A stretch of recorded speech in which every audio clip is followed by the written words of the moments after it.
চলে গিয়েছিলাম আমরা বাজারে।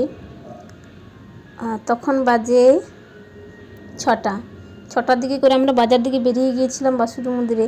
একটা দোকানে যাব, কাপড় দোকানে বাজার করতে। গিয়ে দেখি বাসুদেব মন্দিরের অনুষ্ঠান চলছে। আজকে রবীন্দ্রনাথ ঠাকুরের জন্মদিন, তাই আজকে বাচ্চারা নাচ করবে, ডান্স করবে, সেজন্যে। তারপর এখানে দেখছি ফুচকা বিক্রি হচ্ছে ঠেলাতে। আমরা কিন্তু ফুচকা খাওয়ার জন্য বাড়ি থেকে পয়সা আনিনি। হঠাৎ করে ভাইয়ের সাথে দেখা হয়ে গেল। ভাইকে ডেকে বললাম, ভাই এদিকে শোন। ভাইকে ডাকলাম, দিয়ে ভাইকে পাঠালাম, যা বাজার গিয়ে আমাদের জন্য নিয়ে আয়। ভাই নিয়ে আসছে আমাদের জন্য। কি নিয়ে আসছে দেখি। হ্যাঁ, ভাই নিয়ে এসছে চিকেন পকোড়া। এই যে আমাদের দুজনকার জন্য 2 প্লেট চিকেন পকোড়া নিয়ে এসছে। এবার আমরা সেটা খেয়ে যাচ্ছি। যেতে যেতে হঠাৎ করে এখানটা সাপ দেখলাম, কিন্তু সাপটাকে দেখতে পেলাম না। তারপরে কিছুটা এগিয়ে গিয়ে দেখছি, হ্যাঁ, এনারাও একটা সাপ দেখেছে। সেটা কিন্তু চন্দ্রবোড়া, ছোট চন্দ্রবোড়া ছানা দেখেছে। দিয়ে আমি বললাম যে ওখানেও আমরা একটা দেখলাম আস্তে আস্তে। তো এনারা ঘরের দরজার সামনে, দেখতে তো পাচ্ছ, দরজার সামনে পুরো ফাটলের মধ্যে এমনভাবে ঢুকে আছে সাপটা, দেখা যাচ্ছে না, ভেতরে ঢুকে গেছে।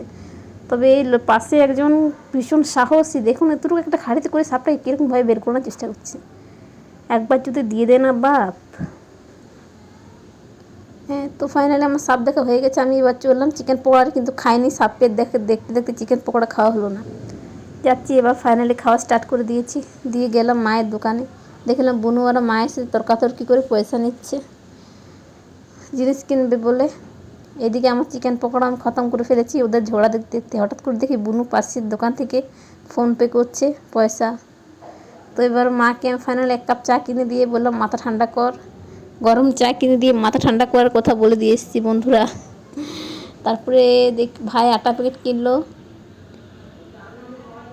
গরম গরম রুটি করবো আর খাবো বাড়ি গিয়ে।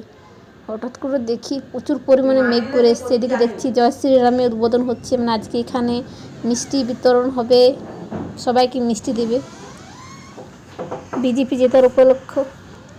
এই যে এখন আমরা যাচ্ছি দোকান দিকে, কিন্তু প্রচুর পরিমাণে মেঘ করেছে, অন্ধকার হয়ে গেছে চারিদিকটা। হঠাৎ করে ইলেকট্রিসিটি চলে গেল, লাইন চলে গেছিলো, আবার এলো। তারপরে এখানে কাপড় দোকান পৌঁছে গেছি। হঠাৎ করে লোকটা আমাদেরকে দেখে বলছে, আজকে চলে যাও, কালকে সকালে আসবে। দূরের থেকে লোকটা আমাদেরকে দেখতে পেয়ে বলছে, আজকে চলে যাও, কালকে আসবে। তো এখনও পর্যন্ত চৈত্র সেল চলছে। চৈত মাস পেরিয়ে গেছে, কিন্তু এখনও সেল চলছে এই দোকানটা। তাই আমরা এই দোকানটাকে এসেছিলাম। তো উনু বলছে, আজকে আর আসতে হবে না, কালকে আসবো। তো হঠাৎ করে আমরা একটা অন্য রাস্তা ধরে বাড়ি চলে যাচ্ছি, কিন্তু রাস্তা দেখতে পাচ্ছ লাইন চলে যাওয়ার কারণে রাস্তাটা কত অন্ধকার। আর যে লাইটটা দেখতে পাচ্ছি সেটা জ্বলছে, এটা সোলার লাইট জ্বলছে। তখন আমরা অন্ধকার রাস্তায় রওনা হয়ে পড়েছি ভিডিও বানাতে বানাতে। মেঘটা কিন্তু প্রচুর পরিমাণে অন্ধকার হয়ে আছে, পুরো অন্ধকার, মানে এক্ষুনি বৃষ্টি নেমে যাবে এরকম। পুরো প্রচুর পরিমাণে হাওয়া দিচ্ছে। তো আমরা একটা অন্ধকার রাস্তায় চলে এসেছি হনুমান চালিসা পড়তে পড়তে। এখানে একটা কাকু একটা দাদুকে টর্চ দেখিয়ে দিচ্ছে, বাড়ি যাচ্ছে। কাকুটা আমাদেরকে হঠাৎ করে বললো যে মানুষটাকে একটু পৌঁছে দিয়ে। তো আমরাও মানুষটাকে পৌঁছে দিয়ে বাড়ি ফিরে দেখছি, বাবা, বাড়ির মধ্যেও সাপ। বালতির মধ্যে ওপর থেকে সাপ পড়েছে, বালতির মধ্যে, কলের মধ্যে, কলতলে বালতি পাতা ছিল, সেখানে একটা সাপ পড়ে আছে। এই যে বাড়ি ঢুকে দেখলাম। কাকু আর দেখছে বলছে, এটা কী সাপ। তো আমরাও ঠিক চিনতে পারছি না বন্ধুরা, তোমরা যদি চিনতে পারো এটা কী সাপ বলে দিই। জানি না এটা কী সাপ, ছোট্ট সাপ, চিতি সাপও না, কিন্তু চিতি সাপ কিন্তু আমরা চিনি, এটা চিতি সাপ না।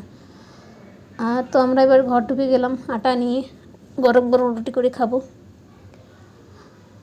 প্রচুর অন্ধকার ঘরে, কিন্তু লাইন নেই, কারেন্ট চলে গেছে পুরা। তো আমরা রুমে ঢুকলাম, দেখলাম এরা সবাই ছুটাছুটি করছে, মোমবাতি জ্বালাবে।